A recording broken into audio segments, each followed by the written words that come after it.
নমস্কার, জোহার। আপনারা মোটামুটি জানেন যে আমরা যে আমাদের যে সিমেন্ট ফ্যাক্টরি আছে এসিসি দামোদর সিমেন্ট ওয়ার্কস, সেখানে আমাদের এমনি যে সরকারি নিয়ম, সেই নিয়ম অনুসারে 2013 থেকে সিএসআর কর্পোরেট সোশ্যাল রেসপন্সিবিলিটি বলে একটা প্রজেক্ট চলে আমাদের। তার মাধ্যমে আমরা আমাদের বালিতোড়া যে গ্রাম পঞ্চায়েত আছে সাতুরি ব্লকের, পুরুলিয়া জেলা সাতুরি ব্লক বালিতোড়া গ্রাম পঞ্চায়েতে 7টা গ্রামে আমরা মূলত কাজ করি। 7টা গ্রামের মধ্যে থেকে আমাদের এই পাশে বিশেষ করে একদম ফ্যাক্টরির সামনে হচ্ছে আপনার দুমদুমি, ওই পাশে হচ্ছে লাইনের ওই পাশে বালিতোড়া, তারপরে আমাদের উপরডি, জগন্নাথডি, তারপরে আমাদের এদিকটা হচ্ছে সুনুরি, বাঁকুড়িয়া, দেউলি। ওই পাশে যেটা থাকছে আমাদের একটা হচ্ছে মকড়া আর একটা বালিতোড়া গ্রাম নিজে, ঠিক আছে। তো এই কোটা গ্রামে আমরা যে কাজ করি, সেই কোটা গ্রামে কাজ কিন্তু চলছে অনেক আগের থেকে। তখন এসিসি ট্রাস্ট কাজ করতো, ঠিক আছে, এবং লোক কল্যাণ পরিষদ বলে একটা সংস্থা ছিল, তার সঙ্গে কাজ হতো। কিন্তু আমাদের গত 2023-এ যখন আদানি এলো, ওনারশিপ কিনলো আর কি এসিসি অমুজাকে, তারপর থেকে সিএসআর প্রোগ্রামটা আর এসিসি ট্রাস্ট না করে সরাসরি আদানি ফাউন্ডেশন যে সংস্থা আছে তারা নিজেরাই করছে। তো এই আদানি ফাউন্ডেশনের মধ্যে আমাদের যতগুলো সিএসআরের কাজ আছে, তার মধ্যে অন্যতম প্রধান কাজ যেটা আছে সেটা হচ্ছে পরিবেশের দিকে নজর রেখে দুটি কাজ আছে। একটা হচ্ছে আপনার জল যেটা সংরক্ষণ করা, আমরা ওয়াটার হারভেস্টিংয়ের একটা কাজ করছি। পুকুর কাটা বা নদী নালাতে যদি আমরা কোনো জায়গায় রিভাইভ করতে পারি, এই টাইপের কাজ। আর একটা বড় হচ্ছে সেটা হচ্ছে গাছ লাগানো। তো সেই গাছ লাগানোর প্রোগ্রামের মধ্যেই হচ্ছে এটা, আমরা বলছি এটাকে ক্লাইমেট অ্যাকশন মূলত। তো ক্লাইমেট অ্যাকশনের মধ্যে গাছ লাগানোর যে প্রোগ্রামটা, সেটা আমরা গত বছরও করেছিলাম। কিন্তু গত বছর আমাদের এতটা একদম যেটা পরিকল্পিতভাবে গোছানোভাবে আমরা করে উঠতে পারিনি, কিন্তু তারই মধ্যে আমরা করেছি। আর 5টা জায়গার থেকে আমরা কিন্তু গোছানোই করেছি। আমাদের কিন্তু ছোট দুটো প্লট হলেও দাঁড়িয়েছে, রোডের পাশে গাছ দাঁড়িয়েছে। সেটা কিন্তু আমাদের যতটা উদ্যোগ আছে ততটা ঠিক, তেলকুপি বার্নি সমিতি যে আমরা এখানে এসেছি, ওনাদেরও ততটাই কিন্তু প্রচেষ্টা এবং সহযোগিতা আছে বলে এটা সম্ভব হয়েছে। আমরা কিন্তু আমি এটা ব্যক্তিগতভাবে বলছি আর কি। অন্যান্য আর লোকেশনে যেখানে এসিসি কাজ করছে সেখানেও তো দেখছি, সেখানে কিন্তু এরকম প্লট তৈরি হয়নি যেটা গত বছর আমরা করতে পেরেছি। আর এই বছর তো একদম খুব সুন্দরভাবে একদম ল্যান্ড লেভেলিংয়ের যে কাজটা, মাটিটা লেভেল করা, সেটা তেলকুপি বার্নি সমিতির যারা আছেন তারাই, বিশেষ করে আমাদের বেলদা আছেন, তারপরে আর দাদা কোথায় গেল, জয়সেনদা আছেন, ঈশ্বরদা আছেন, আর বাকি যারা আছে মাঝে মাঝে আমরা আসি, মিটিং করি। তো ওনারা উদ্যোগ নিলেন যে কি আমরা মাটিটা এদিকটা লেভেল করব। আমরা বললাম যে বাকি যে কাজটা আছে, এই যে চারা দেওয়া ধরুন, গর্ত পোড়ানো বলুন, ফেন্সিং করা বলুন, এগুলোতেও আমরা কিছু হেল্প করব, ঠিক আছে। যাতে করে কি হয় না, আমরা একটা আমাদের যেহেতু অবজেক্টিভ আছে একটা, যৌথভাবে আমরা কি চাইছি, একটা জঙ্গল তৈরি করা মূলত, যেটা আমাদের আদানি ফাউন্ডেশন চাইছে। দিন দিন তো গাছপালা কমে যাচ্ছে, তো তো গাছ বাড়ানোর জন্য আমরা একটা প্ল্যান নিয়েছি। এটা কিন্তু কম্প্রিহেন্সিভ প্ল্যান, 1 বছর লাগিয়ে দিলাম এরকম নয়।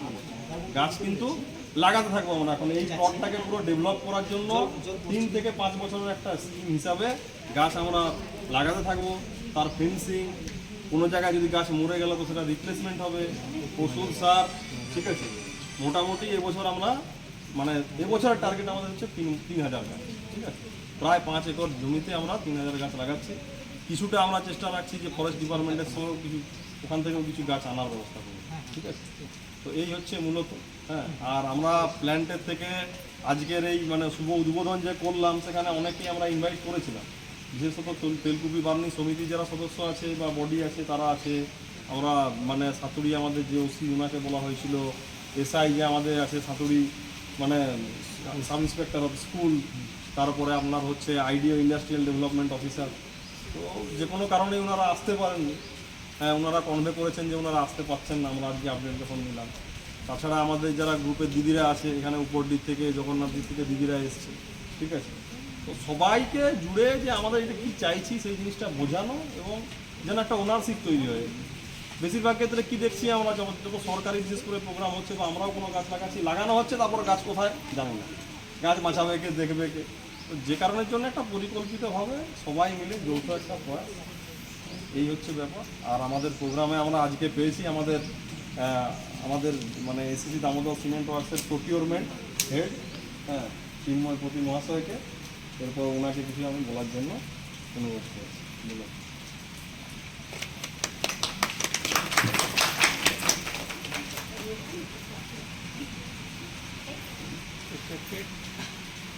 সমিতির সদস্য মণ্ডলী এবং গ্রামবাসী, মা বোনেরা, তো আমাদের আদানি ফাউন্ডেশন থেকে আমাদের এই যে গাছ লাগানো প্রকল্প, এটা আমাদের বিভিন্ন প্ল্যান্টের বিভিন্ন পাশাপাশি আমাদের যে লোকেশন এইগুলোই আমাদের চালায়।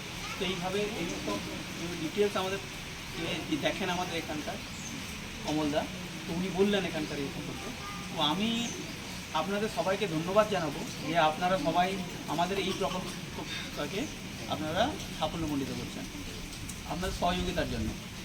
এখানে কমলদা তো প্রায় বললেন, তো এখানে একটা কথা আমি বলবো যে আমরা যদি দেখি যে আমরা ধীরে ধীরে আমরা ডেভেলপমেন্ট করছি, ইন্ডাস্ট্রিয়ালাইজেশন হচ্ছে, আমাদেরও আদানিরও অনেক বড় ইন্ডাস্ট্রি আছে, এরকম আদানি ওই সঙ্গে সঙ্গে আমাদের যে সাস্টেনেবল ডেভেলপমেন্ট যেটাকে বলে, তো ওর উপর কী হয় যে ইন্ডাস্ট্রি যেরকম আমাদের ভালো হয় সেরকম তার খারাপ দিকও আছে। যত ইন্ডাস্ট্রি হচ্ছে বাড়ছে তার ততটা আমরা কী হচ্ছে পরিবেশ দূষণ হচ্ছে। পরিবেশে আমরা কি করছি, বিভিন্ন নোংরা আবর্জনা এরকম আমরা জলে ছাড়ছি, বাতাসে আমরা ছাড়ছি কার্বন ডাইঅক্সাইড, সক্স নক্স এরকম সব কিছু। তো ওর জন্য আমাদের কি করতে হবে, যদি আমরা আমাদের ছেলে মেয়ে তাদের পরের প্রজন্মের কথা যদি ভাবি, তাহলে দেখা যাবে আমরা তখনই ডেভেলপমেন্ট আমাদের ঠিকঠাক করে হবে, যেটা সাস্টেনেবল বেসিসে হবে, যদি আমরা প্রকৃতির যে একটা ব্যালেন্সিং থাকে তো ওটাকে আমরা মেনটেন করে রাখি। তো তার জন্য একটা বড় যে প্রকল্প, যেটা সবাই, শুধু আমরা কোনো আদানি নয় বা পাশাপাশি কোনো নয়, পুরো বিশ্ব হু যেটা, তো এরকম পুরো বিশ্বই কিন্তু এইদিকে এই কাজের জন্য মানে বড় সব মানে বিভিন্ন রকম স্টেপ নিচ্ছে। আমরা যদি দেখি যে আমরা কিছুক্ষণ আগে গাছ লাগাচ্ছিলাম, একটা যদি ছোট একটা জিনিস দেখুন, আমরা যেখানে গাছ লাগাচ্ছিলাম ওই জায়গায় কেমন লাগছিল আর কিছু গাছের তলায় কেমন লাগছিল, যে গাছটা অলরেডি বড় হয়ে গেছে। তো ওই দুটোর মধ্যে পার্থক্য আপনি বুঝুন, যে আমরা রোদে আধ ঘন্টা যদি থাকি আমরা আমাদের অবস্থা কেমন হয়ে যায়, হাঁসফাঁস করি, কিন্তু আমরা গাছের তলায় যদি আমরা থাকি তখন আমাদের কেমন লাগে। তাহলে গাছ আমাদের বাঁচিয়ে রেখেছে। তো এইভাবে গাছ আমাদের, আমরা ঘরে কুলার চালাই, গাছ যদি আপনি দেখেন গাছ কি করে, আমরা কুলারের মধ্যে পাম্প দিয়ে আমরা জল তুলে জলটাকে আমরা স্প্রে করি, দিয়ে কী করে ঠান্ডা রাখি। আর যদি গাছ দেখবেন আমাদের ন্যাচারাল কুলার, ওরা মাটির নিচ থেকে জল তোলে পাতা দিয়ে চারদিকে ছড়িয়ে দেয়, দেখবেন ও চারদিকটা কত ঠান্ডা লাগে।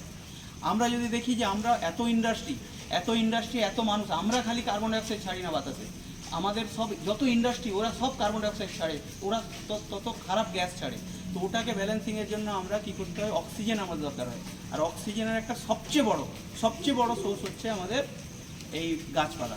আমরা বিভিন্ন জায়গায় আগুন জ্বালালে দেখবেন যত অক্সিজেন সেগুলো ওখানে লাগে, মানে ওখানে কি হয়, কনজিউম হয়ে যায়, আর ওখান থেকে কার্বন ডাইঅক্সাইড বেরোয়। তো ওই কার্বন ডাইঅক্সাইড যেটা, ওটা কম করা বা অক্সিজেন বেশি করার যেটা হচ্ছে গাছ লাগানো। যদি আমরা দেখি যে আমরা এখানে আমাদের টেম্পারেচার কত, আমরা এই ধীরে ধীরে দেখছি আমরা চারদিকে গরম বাড়তে থাকছে, আমাদের এখানকার টেম্পারেচার কত 30 থেকে 40 ডিগ্রি সেলসিয়াস, তাতেই আমাদের কি অবস্থা। কিন্তু আমরা দেখবেন আমরা এই যে আবহাওয়া মণ্ডল, ওর একদম উপরের যে ভাগটা, একদম উপরের ভাগ যেটাকে আয়োনোস্ফিয়ার বলে, ওখানকার টেম্পারেচার কত জানেন আপনারা? কত টেম্পারেচার বলুন দেখি, মানে একটা গেস করে বলুন, কেউ বলবেন যে কত ডিগ্রি সেলসিয়াস টেম্পারেচার, যে এই আবহাওয়া মণ্ডলের একদম উপরের যেখান থেকে আবহাওয়া মণ্ডলটা চালু হচ্ছে, সূর্যের রশ্মিটা যেখানে পড়ছে প্রথম, ওখানকার টেম্পারেচার কত বলুন, তাপমাত্রা কত? ওখানকার টেম্পারেচার হচ্ছে 1700 ডিগ্রি সেলসিয়াস টেম্পারেচার। যেই টেম্পারেচারে আপনার লোহা গলে যায়, ওই টেম্পারেচার কিন্তু ওখানে ওজোনোস্ফিয়ার ও আয়োনোস্ফিয়ারের ওই জায়গাটায়, ওজোনোস্ফিয়ারের উপরে। তাহলে ওই টেম্পারেচার থেকে আমাদের আবহাওয়া মণ্ডলই আমাদের রক্ষা করে এখানে 30 ডিগ্রি সেলসিয়াস টেম্পারেচার করছে। কোথায় 1700 ডিগ্রি, যেটা লোহা গলাই, আমরা গলিয়ে দিতে, লোহা গলে যাবে একদম, ওই টেম্পারেচার একদম উপরে, আর ওখান থেকে এখানে হচ্ছে আমরা 30 ডিগ্রি সেলসিয়াস। ওর জন্য কে করছে? ওই আবহাওয়া মণ্ডল। আর ওই আবহাওয়া মণ্ডলের একটা হচ্ছে ওজোন গ্যাস আছে, ওজোন গ্যাস আমাদের গাছের যে অক্সিজেন যত বেশি থাকবে মাত্রা, তখনই ব্যালেন্স হয়ে ওখানে ওজোন গ্যাসটা ঠিকঠাক করে থাকবে আর ওই টেম্পারেচারটা মেনটেন হতে পারবে।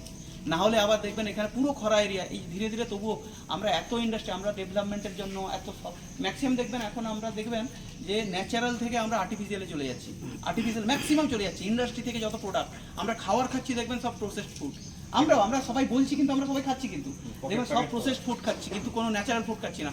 আমরা দেখবেন মলের ভেতরে যে প্রসেস ফুডগুলো আমরা খেতে পছন্দ করছি, কিন্তু ন্যাচারালি কালো জামকুল বা এইসব যেগুলো গাছ থেকে পাওয়া যায় এগুলো খাওয়ার পরিমাণ কমে গেছে শহরের দিকে বেশিরভাগ দেখবেন। তাহলে এগুলো আমরা ন্যাচারাল যত ন্যাচারাল থাকবো তত আমাদের কিন্তু সবার পক্ষে ভালো। আপনি দেখবেন একটা বলছি যে আপনাদের হিমালয় দেখবেন, আপনি যদি ইউটিউব বা এগুলো দেখবেন, হিমালয়ের বুকে একটা জায়গা আছে, ওখানকার লোকের অ্যাভারেজ এজ হচ্ছে 150 বছর, 150 বছর বাঁচে। কাশ্মীরের কাছাকাছি একটা জায়গা, তো ওই জায়গায় 150 বছর বাঁচছে কেন? কারণ ওরা নেচারের সঙ্গে, মানে প্রকৃতির সঙ্গে ওরা মিলেমিশে থাকে। ওরা কিন্তু দেখবেন ম্যাক্সিমাম প্রকৃতির সঙ্গে থাকে, ফল ফুল এইসব, ফল মূল এইগুলো সব খায় ওরা বেশিরভাগ, কিন্তু দেখবেন বাইরে আর্টিফিশিয়াল কোনো জিনিস খায় না। তো ওই জন্য কী হচ্ছে যে আমাদের পুরো প্রকৃতি বাঁচানোর জন্য, প্রকৃতির টেম্পারেচার মেনটেন করার জন্য, প্রকৃতির যে আবহাওয়ার যে ব্যালেন্সিং, রোদ বৃষ্টি এগুলো সব মেনটেন করার জন্য, আর আমাদের যে ছেলেমেয়েরা, আমাদের ছেলে মেয়ে নাতি পুতি ওদের ভালোর জন্য কিন্তু আমরা একটা কিন্তু সবচেয়ে বড় সলিউশন, সবচেয়ে বড়, আর অন্য কোনো সলিউশন নেই, গাছ লাগানো। আমরা যেখানে আছি, হ্যাঁ একটা কোম্পানি বা কোনো গভর্নমেন্ট ওরা করছে, ওরা আমাদের সবাইকে কী করছে, মোটিভেট করছে, কিন্তু আমাদের নিজেদের আমাদের দেখতে হবে আমি এই জায়গায় আছি, আমার এই জায়গা, তো আমার এই জায়গাটাকে সবুজ করে রাখবো, আমার এই জায়গাটাকে সবসময় সুন্দর করে রাখবো, যেখানে ঠান্ডা থাকে, ওখানে আবহাওয়া হয়, মানে খোলামেলা হয়, তো এরকম করে রাখবো। যদি আমার যে জায়গাটা যদি আমরা এইভাবে ভাবি, তাহলে দেখবেন আমাদের ওইভাবে কোনো কিছু নষ্ট হবে না, প্রকৃতি ঠিক ভালো থাকবে, আমরা এগিয়ে যাবো আগের দিকে, আমাদের ডেভেলপমেন্টও হবে, আমাদের ইন্ডাস্ট্রিয়ালাইজেশনও হবে, সঙ্গে সঙ্গে আমাদের প্রকৃতিটাকেও ঠিকঠাক মেনটেন থাকবে, বাঁচিয়ে রাখতে হবে। তো আপনাদের সবাইকে ধন্যবাদ, আপনারা যে এই এত সুন্দর পবিত্র জায়গায় আপনারা এত সুন্দর একটা কার্যক্রম করছেন, তো এর জন্য সবাইকে ধন্যবাদ আপনার সহযোগিতার জন্য। গান্ধীঘাট রেন বঙ্গাবুরু আর ढाई से चेतान प्लान रेन हेड और हम सेल्फी गांधीघाट रेन इन पासा अपना जोहार विशेष जो गोटा किचु लैक लेकिन अब तो शुरू मोड़ा तेलुगु गांधीघाट दारी बुरु है उनका अब तो ओड़ा करे हैं दारी बुरु है ओड़ा दारी बुरु है जो बारे अंजीर दारी की तहना उल दारी की तहना जहाँ ले जाना ताले सीजन अनुजाई जमा तो कुछ जखन बिलिया तो नितों जो आड़ा हम किरीदा चाउली हम किरीदा तो अब जो किरीदा और काजे अभी सरहा जगन्नाथ दिया मारे सेल्फ हेल्प ग्रुप चुरा आप नित सब्जी पे चाष का सब्जी पे चाष का मतलब पियोर सब्जी पे चाष तबना जो जम होना आदानी गुरु अब सहयोगिता में सहयोगिता अब कमी लहाया क्योंकि लहा और दाराय कान 9 আগস্ট विश्व आदिवासी दिवस जेमन तीन नौका साड़ी बन बांधी आकादा आले तीन तेन धुती जो को हिजुआ और इनदा एनलो जहां दारी उन दारी तहना रहा जहां दारी के एनलो क्योंकि जो मिलते एमापे जहाँ जहाँ एनलो को हिजुआ ताले अच्छा विश्व आदिवासी दिवस 9 আগস্ট তাহলে সেদিন যারা যারা এখানে পার্টিসিপেট করবে আমরা সেখানে আম জাম এগুলো হয়তো নাও দিতে পারি, অন্য ফুলের গাছও দিতে পারি, এগুলো বড় হয়, তাহলে আমরা সবাইকে কিন্তু একটা করে তেলকুর বাড়ি শিল্পীর পক্ষ থেকে আমরা কিছু গাছ ইনভাইট করেছি 9 আগস্ট। এখন এসিসি আদানি গ্রুপ যে সমাজ কল্যাণমূলক কাজে এগিয়ে এসছে, যার জন্য আদানি গ্রুপ সমাজকে ধন্যবাদ জানাই এবং তারা যে কাজ করছে খুব ভালো, এবং বাহাদুর ঘাটের সমস্ত মেম্বারকে আমার ধন্যবাদ জানাই, তারাও খুব একতাভাবে কাজ করছে। আর এই সব যে গাছগুলো আমরা লাগালাম, আমরা যেমন ছেলেকে মানুষ করি, তো গাছগুলোকে একটা ছেলে মনে করে মানুষ করতে হবে, সবাইকে যত্ন করতে হবে। হ্যাঁ, আর এরকম কাজ করুক বাবুঘাট সমিতি, আমরা সবসময় সঙ্গে আছি, যে কোনো কাজে সমাজমূলক, যে কোনো সমাজমূলক কল্যাণ কাজে আমরা